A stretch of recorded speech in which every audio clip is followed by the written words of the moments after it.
अस्सलाम वालेकुम, I am doctor अना, फिज़ियोथेरेपिस्ट। जैसे कि आप जानते हैं मेरा प्रीवियस टॉपिक स्ट्रोक था और उसी को मैंने फ़र्दर कंटिन्यू रखना था। जैसे इंट्रोडक्शन मैंने पहले बताया और उसके बाद मैंने स्ट्रोक की मैनेजमेंट बतानी थी, तो आज मैं उसी लिए हाज़िर हुई हूँ कि स्ट्रोक की मैनेजमेंट क्या है।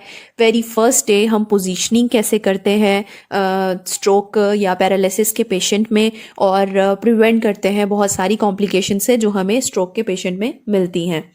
तो वो कौन सी ऐसी कॉम्प्लिकेशंस हैं जो हम लोगों को मिलती हैं पैरालिसिस पेशेंट में।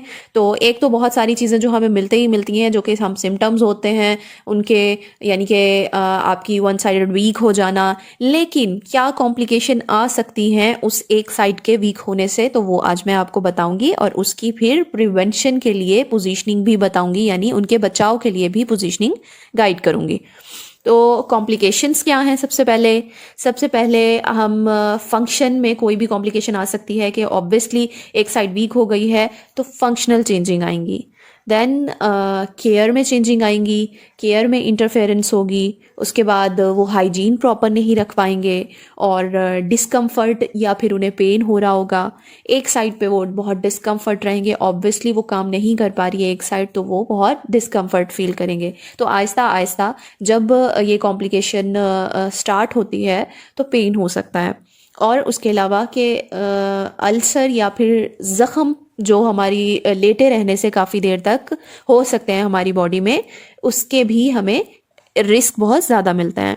कॉन्ट्रैक्चर्स, हमारी बॉडी में जो जॉइंट्स हैं उनके कॉन्ट्रैक्चर बन सकते हैं या मसल के कॉन्ट्रैक्चर बन सकते हैं। कॉन्ट्रैक्चर किसे कहते हैं कि आपके जो जोड़ हैं वो एक जगह पे जुड़ गए, या वो मसल की वजह से हो सकते हैं या फिर वो जॉइंट की वजह से हो सकते हैं।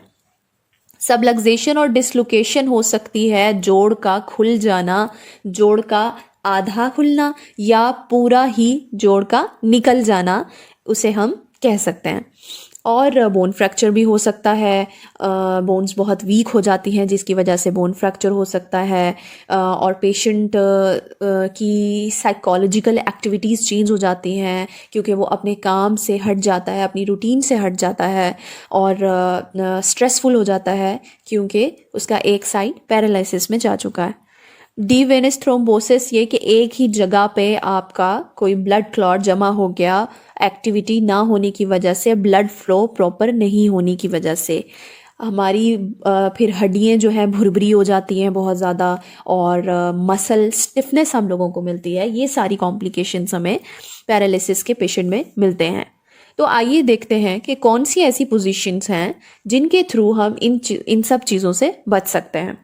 स्टेबलाइजेशन ऑफ नेक, हम नेक की स्टेबलाइजेशन करेंगे, और stabilization of shoulder and hip joint, हमने शोल्डर और हिप जॉइंट की स्टेबलाइजेशन की, साइड लाइन पोजीशन, और प्रिवेंट करेंगे ज़ख़म से या सोरनेस से। सोर्स बन जाते हैं जो, उससे हम प्रिवेंट करेंगे। तो आइए देखते हैं कि कौन से ऐसे तरीके हैं जिससे हम पेशेंट की पोजीशनिंग कर सकते हैं। सबसे पहले स्टेबलाइजेशन ऑफ नेक। आपने क्या करना है, कोई बेडशीट लेनी है या चादर लेनी है, उसे रोल करना है और पेशेंट की गर्दन के नीचे रखना है। दोनों साइड से रोल करना है ताकि गर्दन एक ही पोजीशन में रहे। और उसके बाद stabilization of shoulder and hip joint. आपने सबसे पहले 2 पिलो लेने हैं। एक पिलो आपने शोल्डर के नीचे से रखते हुए पूरे बाजू को कवर करना है और बाजू को सीधा कर लेना है ताकि जॉइंट जो हमारा शोल्डर जॉइंट है वो फिक्स रहे, वो निकले नहीं, वो अपने सॉकेट से बॉल नहीं निकले। तो उसके बाद जो सेकंड पिलो है वो आपने इफेक्टेड लेग के ही साइड पे रख देना है ताकि आपकी जो लेग है वो ज़्यादा बाहर की तरफ ना निकले। उसका भी, हिप जॉइंट का भी सॉकेट होता है, बॉल होती है, वो बॉल बाहर निकल सकती है हिप जॉइंट से, डिस्लोकेट हो सकती है या सबलक्सेट हो सकती है, यानी थोड़ा हद तक निकलना या पूरा निकल जाना। तो इसकी प्रिवेंशन के लिए भी ये बहुत इंपॉर्टेंट है। साइड लाइन पोजिशन मेथड, यानी करवट लेने का तरीका।